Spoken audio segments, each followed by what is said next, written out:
Before reciting this Srimad Bhagavatam, which is the very means of conquest, one should first offer respectful obeisances unto the personality of Godhead Narayan, unto Narayan Rishi, the supremest human being, unto Mother Sarasvati, the goddess of learning, and unto Srila Vyasadeva the author.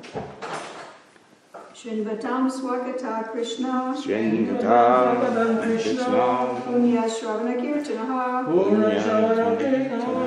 Vidyantasto Hivadrani Vidunoti Suhritsatam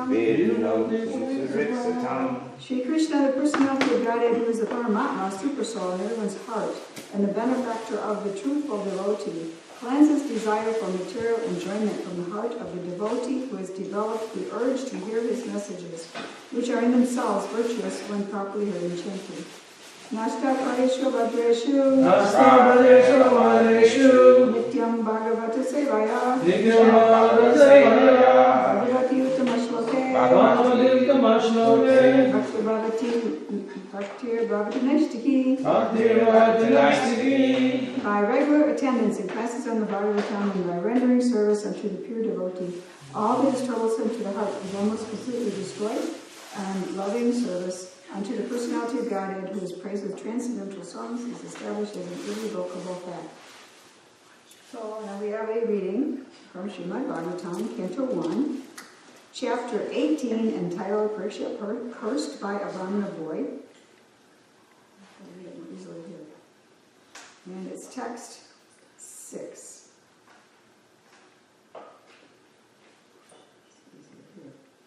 Okay.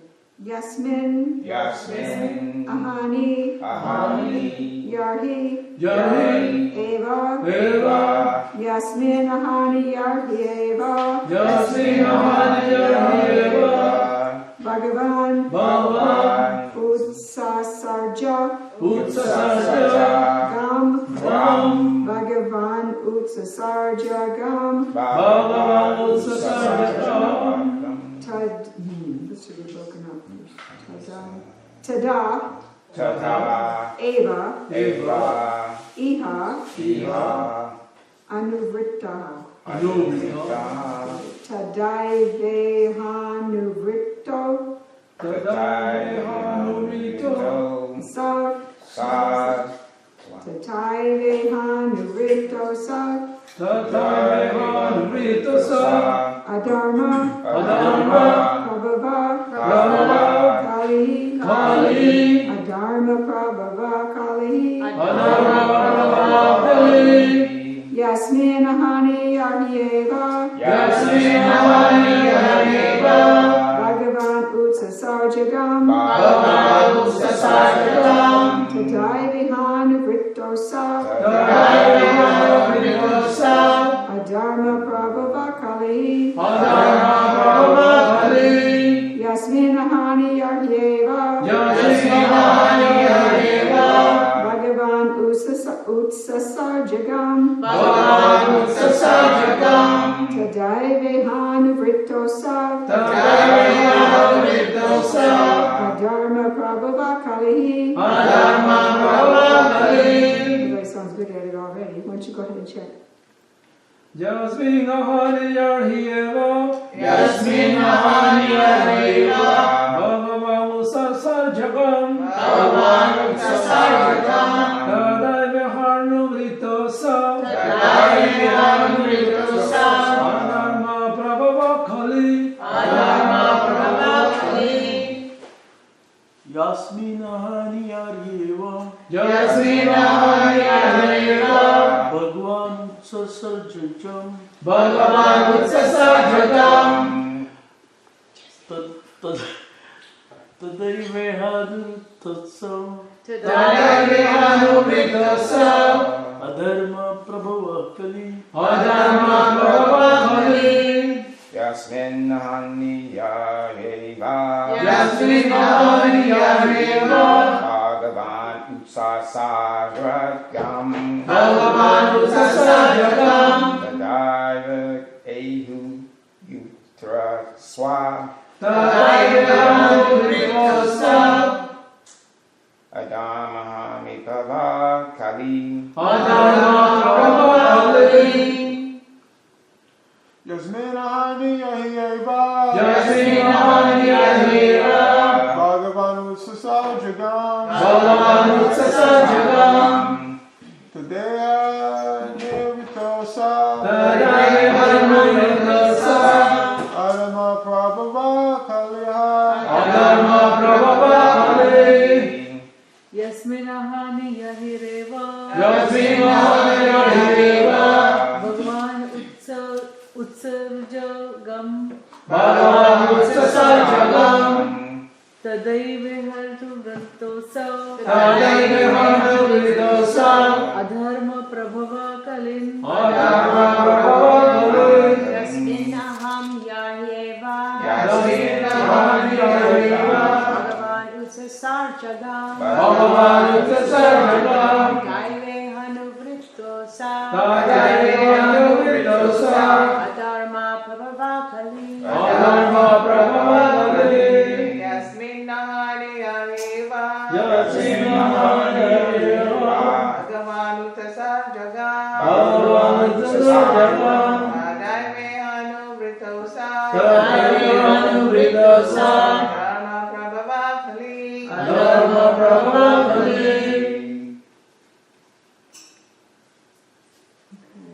Ready? Okay, word meanings. Yasmin, Yasmin, on that. on that, Ahani, Ahani, very day. very day, Yahyeva, Yahyeva, in the very moment. in the very moment. Bhagavan, Bhagavan, the personality of Godhead. the personality of Godhead. Utsasarja, Utsasarja, left aside. left aside. Gam, Gam, the earth. the earth. Tada, Tada, at that time. at that time. Eva, Eva, certainly. certainly. Iha, Iha, in this world. in this world. Anuvrittaha, Anuvrittaha, followed. Followed. Asau, So he. he, Adharma, Adharma, irreligion. irreligion. Prabhavaha, Prabhava, accelerating. accelerating. Kali, Kali, the personality of quarrel. the personality of quarrel. Now this time these words are in the order that we'd understand them in English, so that it's almost, sometimes they're in a different order because Sanskrit grammar is different. But it's all right. You could figure out the meaning pretty clear just from reading it, just from reading the word meanings. You get to the same point. Okay, this is the translation of purport by His Divine Grace A.C. Bhaktivedanta Swami Srila Prabhupada. Jai Shri Prabhupada. The very day and moment the personality of Godhead Lord Sri Krishna left this earth, the personality of Kali, who promotes all kinds of irreligious activities, came into this world. Please repeat. The very day and moment The very day and moment, the personality of Godhead Lord Sri Krishna the personality of Godhead, Lord Sri Krishna, left this earth, left this earth. the personality of Kali, The personality of Kali, who promotes all kinds of irreligious activities, who promotes all kinds of irreligious activities, came into this world. came into this world. Purport. The personality of Godhead and His holy name, qualities, etc. are all identical. The personality of Kali was not able to enter the jurisdiction of the earth due to the presence of the personality of Godhead. And similarly, if there is an arrangement for the constant chanting of the holy names, qualities, etc. of the Supreme Personality of Godhead, there is no chance at all for the personality of Kali to enter. That is the technique of driving away the personality of Kali from the world. In modernized human society, there are great advancements of material science, and they have invented the radio to distribute sound in the air. So instead of vibrating some nuisance sound for sense enjoyment, if the state arranges to distribute transcendental sound by resounding the holy name, fame, and activities of the Lord, as they are authorized in the Bhagavad Gita or Srimad Bhagavatam, then a favorable condition will be created. The principles of religion in the world will be established, and thus the executive heads, who are so anxious to drive away corruption from the world, will be successful. Nothing is bad if properly used for the service of the Lord. Om Jnana Timirandasya Gyananjana Shalakaya Chakshur Unmilitam Yena Tasmai Shri Gurave Namaha.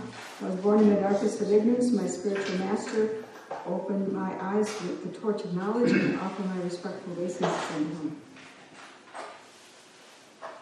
So this is I was studying.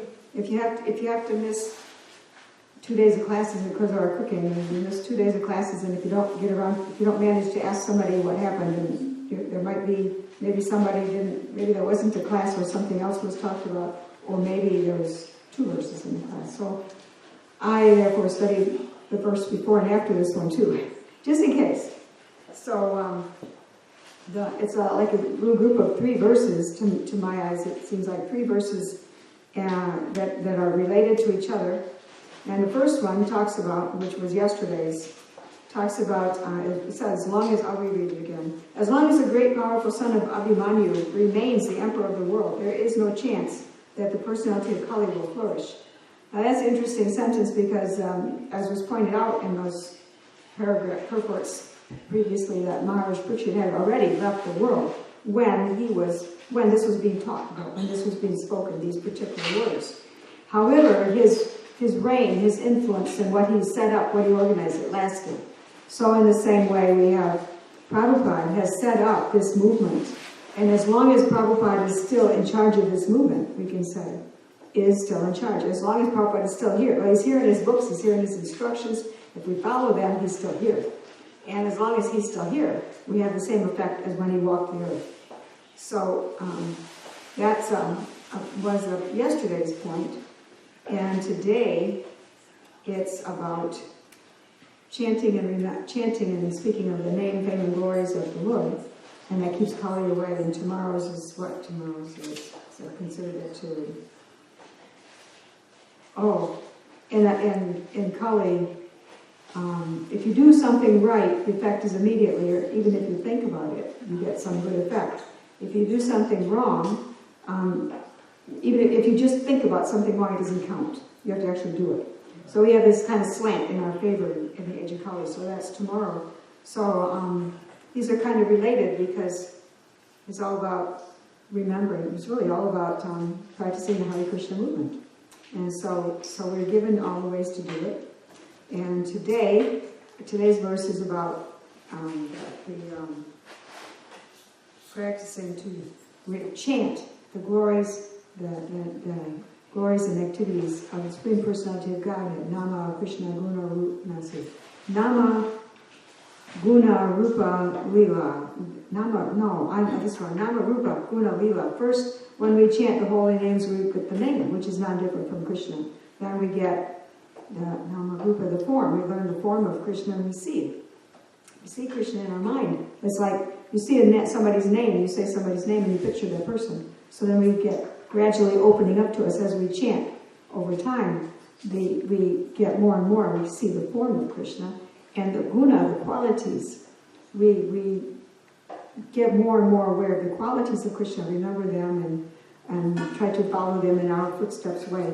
And therefore, in the footsteps of the great devotees, we try to follow Krishna by his qualities. I'm not putting that sentence together right, but I think you can understand what I'm saying.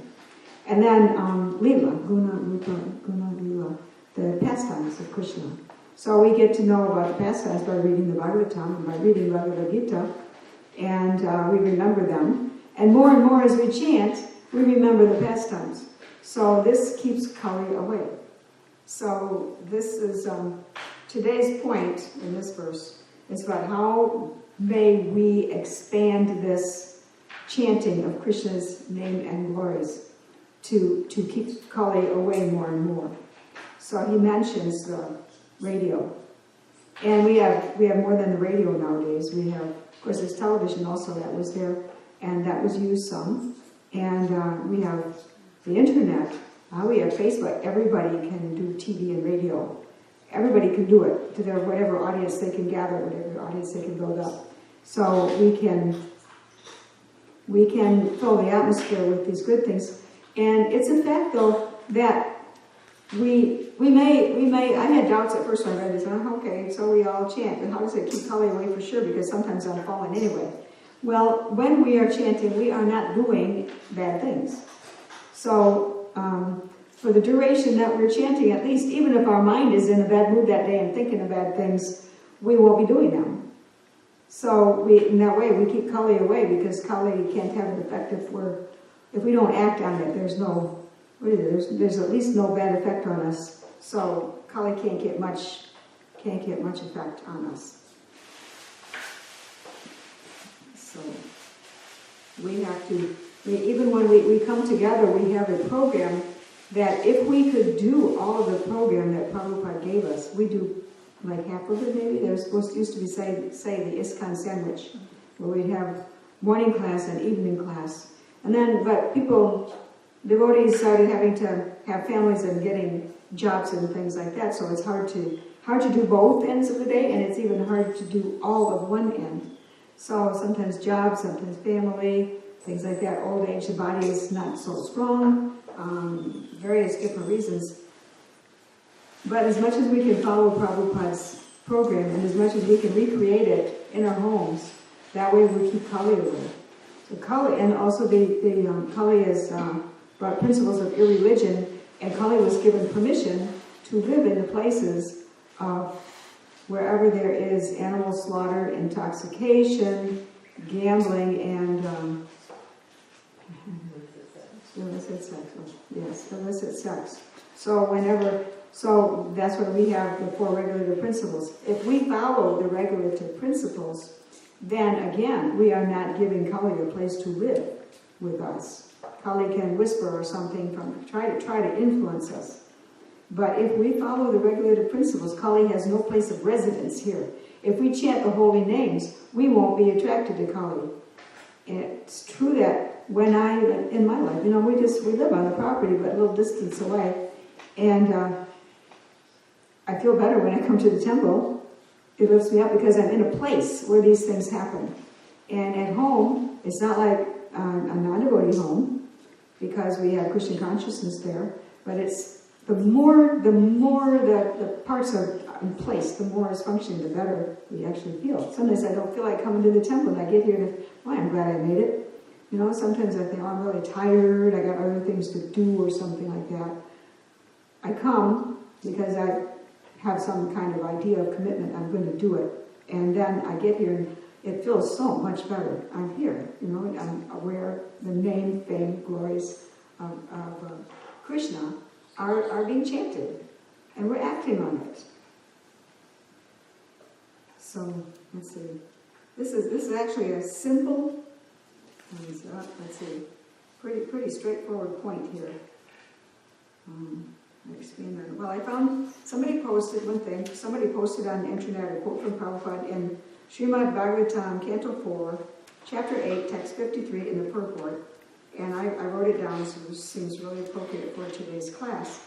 Prabhupada said, chanting the Hare Krishna mantra is the easiest process of meditation in this age.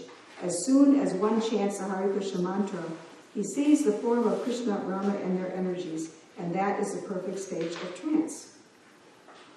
We're not very advanced that we see Krishna.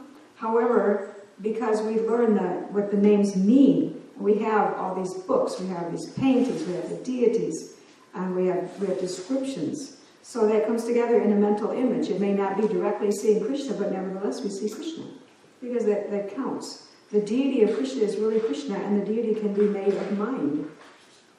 So there's like maybe seven or several anyway, different substances the deity can properly be made of. Can be made of stone, metal, wood, gems, paint, or mind. I think I said everything, or earth, or mind. So if we have an image of Krishna in our mind, even though we aren't perhaps advanced enough to directly see Krishna like Prabhupada did, nevertheless we see that image. It's a deity form, and Krishna is really in his deity form. So we really are seeing Krishna. And by our training, by our reading, our hearing, our chanting, our seeing pictures, when we say Hare Krishna, Hare Krishna, Krishna Krishna, Hare Rama, Hare Rama, Rama Rama, we know what those names mean. And so we have a little picture in our mind. It may be a flitting picture, it may be not real clear or something, and but it's there. And so immediately we see. If we pay attention to the names when we chant, if we really hear them, there's some picture. And that we're connecting to the picture that we built up by our hearing and chanting over time, and by seeing the paintings and so on. So, easiest means everybody can be in. It's called, Prabhupada said, this is the perfect stage of trance to see Krishna. And anybody can do it. Anybody who learns what it means, who hears the names and learns what it means, anybody can do it. So this is completely amazing that we have this opportunity in this age. So then other things I thought before this might be a short class, but there's some verses in Bhagavad Gita, a couple of verses I wanted to read, that also show how to live this kind of life. One is in the 2nd chapter. I used to know the language.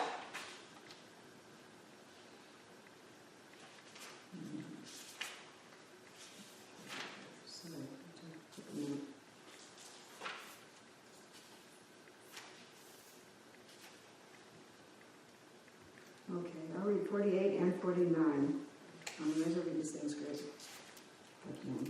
Yogasta kuru karmani sangam tyaktva dhananjaya siddhya siddhyo samo bhutva samatvan yoga uchate. And that means Perform your duty equipoise, or Arjuna, abandoning all attachment to success or failure. Such equanimity is called yoga.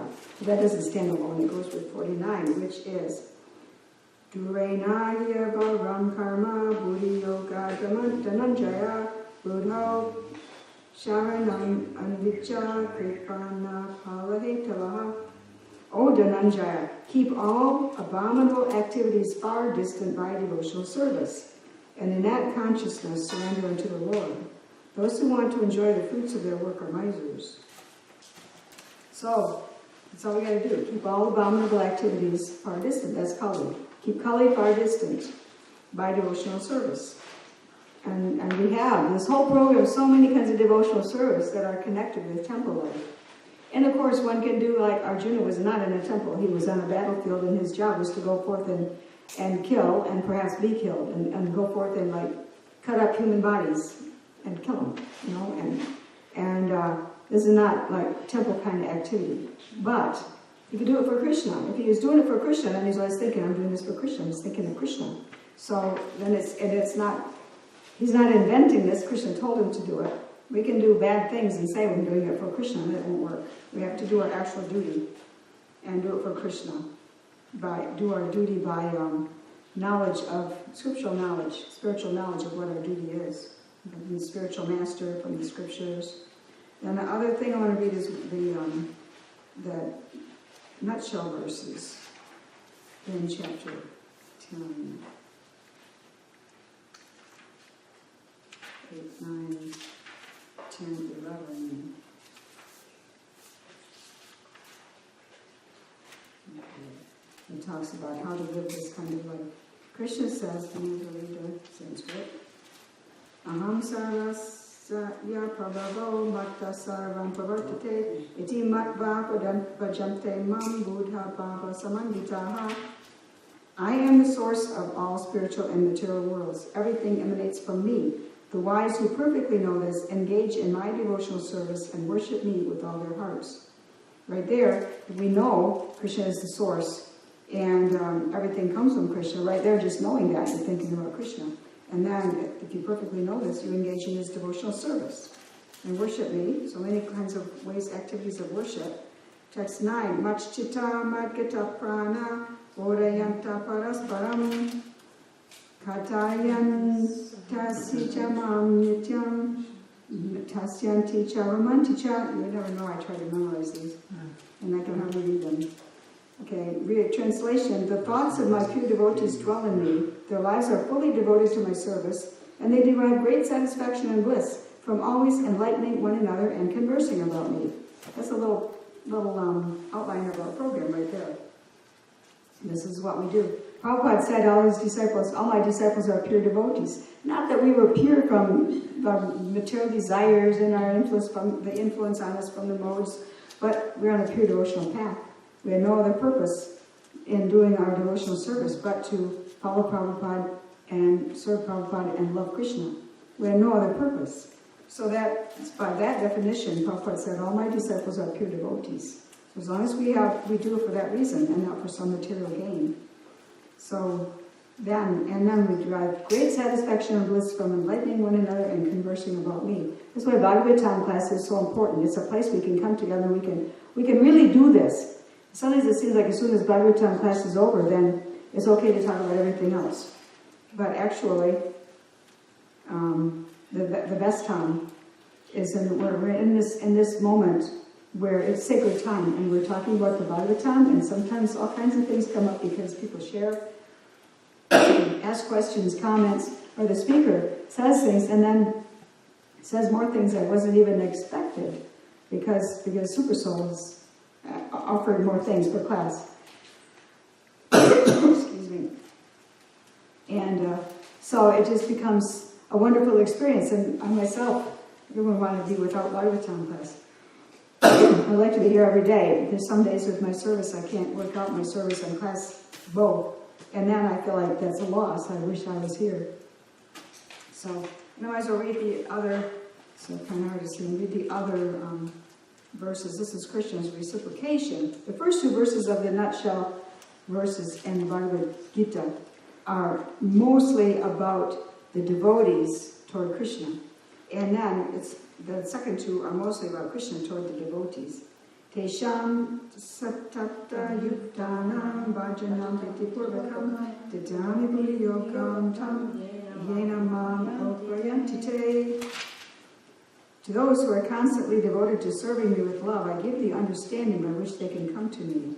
And then, Tesham evanukam partam aham agyanajam tamaha na shayami atma bhavosto jnanadipena bhashpata. So to those who, to show them special mercy, I, dwelling in their hearts, destroy it with the shining lamp of knowledge, the darkness born of ignorance. That's Krishna's response. So this is why we can read the Bhagavad Gita and the Bhagavatam, and the first time we see it is, well, we can understand the words because we know English, and it's in English. So we can already understand intellectually, but how is it as time goes by, we start to really know it? As time goes by, it starts to become more and more real. It starts to connect with our daily life, and we say, oh, well, this is spiritual, this is... we start to understand the spiritual side of everything. And that is because the Lord is in the heart, responding by shining the lamp of knowledge on everything. That means light on everything. And inside the heart, inside the mind, the workings of the brain and the heart's attachment to all this, this is where realizations take place, because outside of the body is just a bunch of sensory input materials coming at us. Enters the senses. Inside the body, it gets coordinated into a picture of reality. And the brain does this, and then the mind and heart do this in further levels. And the Lord is there, shining a lamp on all of this, so it comes alive with real knowledge, with realized knowledge. That's how we get realized knowledge. This is Lord Krishna is telling us how he does this for us, how he helps us. So as we externally practice the activities that Prabhupada gave us, so many different activities of devotional service, and it becomes realized within us, and more we are, further away from any influence of Kali, more and more making a pure place. I remember when I was in one temple, there was some debate for a while, because Prabhupada said there's no modes in the temple, and some of us were saying, well, Prabhupada said there's no modes, so there's no modes, no lower modes, passion, ignorance, modes of nature aren't in the temple. Prabhupada said, so they're not there. And so others of us were looking around and saying, well, how come we see evidence of the modes in people's behavior, right, in the temple? And so there's a debate going on. But the fact is, the modes aren't in the temple. They're within us. We may bring in the influence of the modes.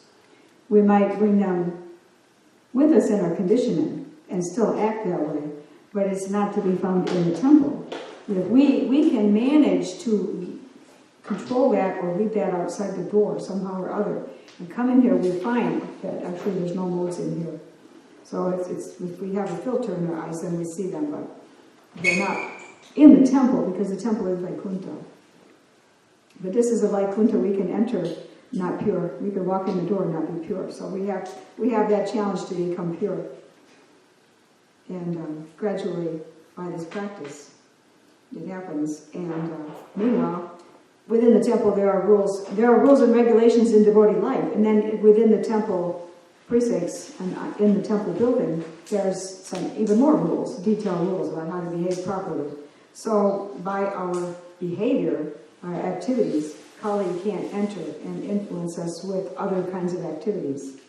And Kali wants to influence away from religious principles and irreligious principles. Kali wants to influence, and Kali wants us to break the regs. Because then Kali has and there's a purpose for Kali, and actually it's all part of Krishna's plan, because not only is it a time when a bunch of karma can happen, but it's also, karma accumulates and this is the time for it, but also it's a special time because it's easy for everybody, common people, to simply chant the holy names. And Lord Chaitanya has culminated, this is a special age of Kali right now. It's not always this good. And we can directly develop love for Krishna thanks to Lord Chaitanya's movement. So, And we can use so many things to increase the positive atmosphere, all the devotional service, the hearing and chanting. We can broadcast it. We can do plays. We can publish books. We can reproduce pictures. Everybody can do their own little miniature radio show. They can put a little video online on their Facebook page. They can or write some little blurb about Krishna consciousness. And I guess blurb isn't a nice word for Krishna consciousness, but we can do so many things. We can write a comment, a Krishna conscious comment to somebody's posting. So we can broadcast Krishna consciousness. And now they're telling me, I was reading this morning, I glanced through Facebook to see what's new, and I saw that Tulsi Gabbard is being talked about for a possible presidential candidate. She's speaking up for I don't know if the party's talking about it, but seems to be, how you see long-term coming, as you talk about so-and-so might be good, and might really run.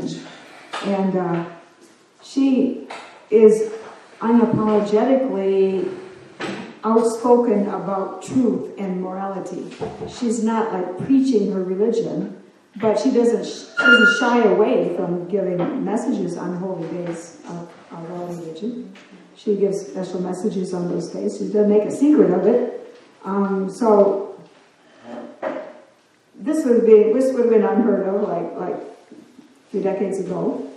So things are moving in a direction we can in our small numbers, we can just keep speaking truth and keep acting in truth.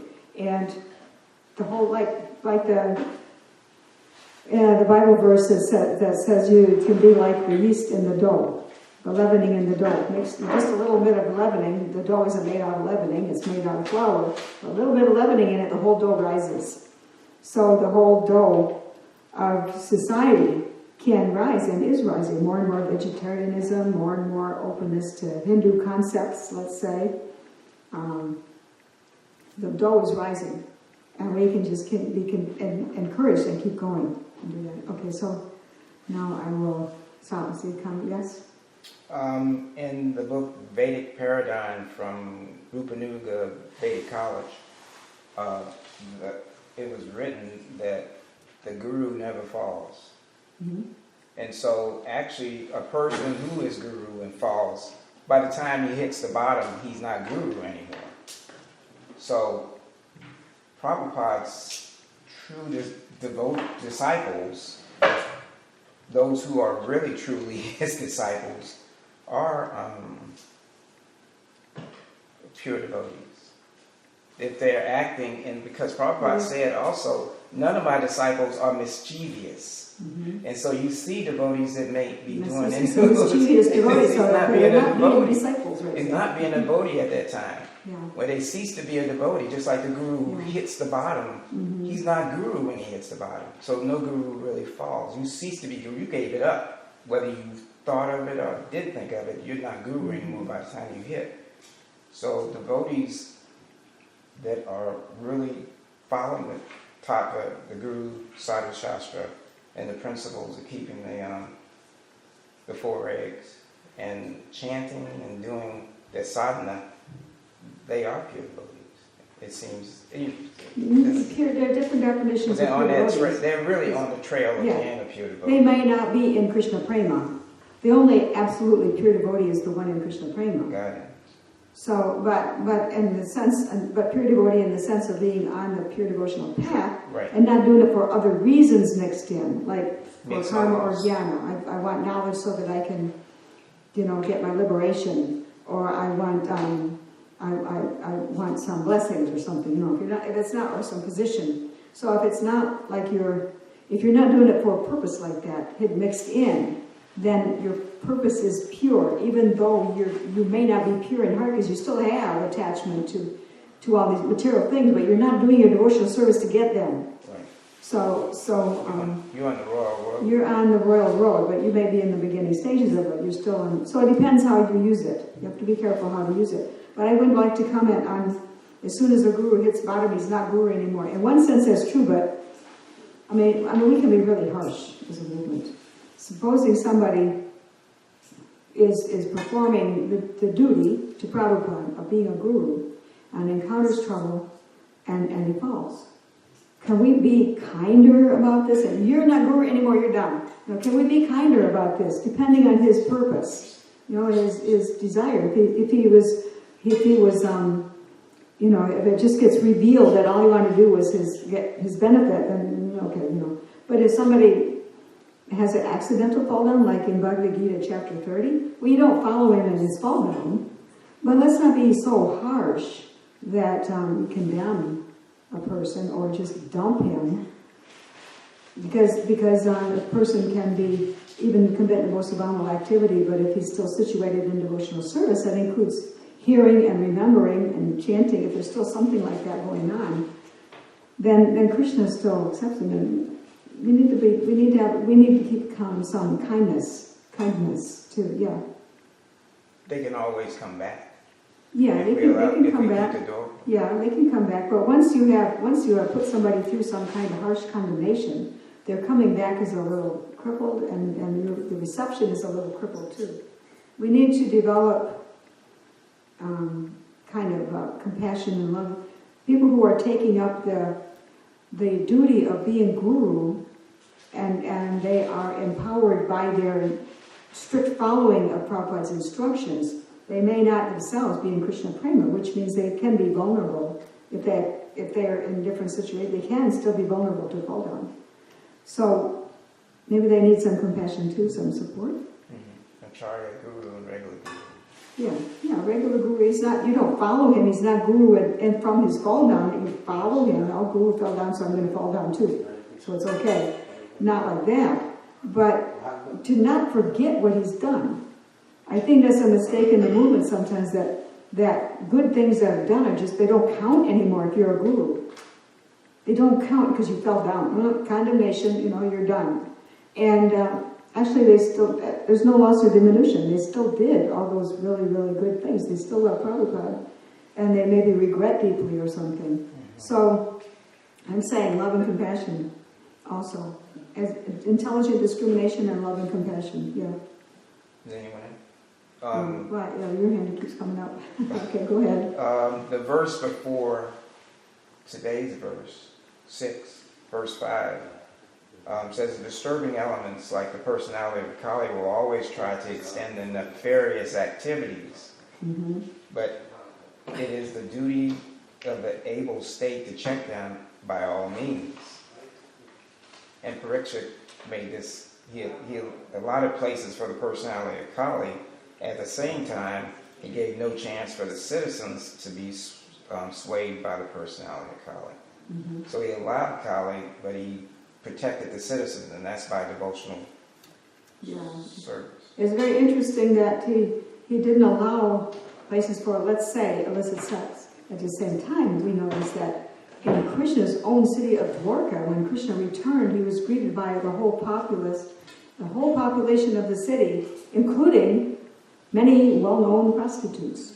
So then in the purport, Prabhupada said, okay, this is necessary in society, but they can't be mingling with regular society. They have to be in a separate place for that necessity. So even in Krishna's own city, there were prostitutes. So at the same time, now Maharaj Parikshit kept all these places out, but he did give these places to Kali. So what is the actual reality here? I don't know exactly how he worked it, but maybe by confining really, really tiny so Kali could not influence all of society, he could go live there. It was already fallen, but he could not influence the rest of society. Perhaps that's what we're supposed to understand. Anyway, he kept him from influencing all of society. And it continued, his effects continued even after his departure. Society was still strong. Anybody else that, Marlon? I thought the movement was pretty compassionate to the fallen gurus. Some ways, yes, some ways. I never find them harsh, they don't allow them to do their own thing. I never see them reinstating. But there's so many of them. They've been really coming back. Yeah. Well, and this in the common, like the official stance. Well, and like in the beginning, they said they're no longer guru. You can't say they're pranama and everything. You can go take shelter of Prabhupada, or you can find another guru. And it's like the disciples going up like that. It's like just in shock, and no real help for the disciple, and the guru is the sort of like, you can't talk about him anymore. If you're, I mean, I've been through this. You're not supposed to talk about him anymore because he's out. You know, it's like we need to be more loving than that. And also when it was happening, some of the disciples were like turned against the guru, started criticizing heavily, and so I saw different things like that these things happened. Even though perhaps as a general policy they try to have something kind, but we still need to. There's always room for improvement. That's what I mean. I mean, I saw different things and felt the effect of different things. So, can you read that quote that way from the beginning about when you said you saw when you're chanting how you should be experiencing the Lord, the form of the Lord? oh, this is the quote. Chanting the Hare Krishna mantra is the easiest process of meditation in this age. As soon as one chants the Hare Krishna mantra, he sees the forms of Krishna, Rama, and their energies, and that is the perfect stage of trance. And that's from Srimad Bhagavatam 4:853, perfect.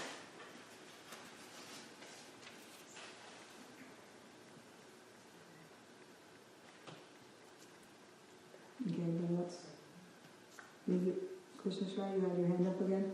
Oh, I was just thinking when we do have stumbles and falls, that if we spiritual forensics, if you analyze what happened? What happened? How did I get into that? How did that happen? We were not chanting. We were not in association with devotees. All those things, you could just see it almost like a detective. Yeah. All these things I failed to imbibe, to do. And that's how that fall down happened, all that mistake. But just like some things, they're going to be covered, like smoke covers fire, you're going to make some mistakes. But the big mistakes, was I chanting when I was doing that? Nope. So was I thinking Krishna? Most of the time you're not chanting while you do the thing wrong. I mean, although some people try to do there it. somebody who tries to justify it by chanting while they do something wrong. Right. And that's even worse. Yeah, that's an offense. Yeah, an offense on chanting as they go. I can't quote immediately, even something I know perfectly well, to commit sinful activities on the strength of chanting the holy names. Yeah. So we have tons of guidance on this path, and we can still make mistakes, but we should keep trying and not be crushed by our failures, and not condemn other people for their failures, and keep on trying. That's all. Just keep on trying. Anything else? Yes. I want to share something. Artist class was very powerful 2 days ago.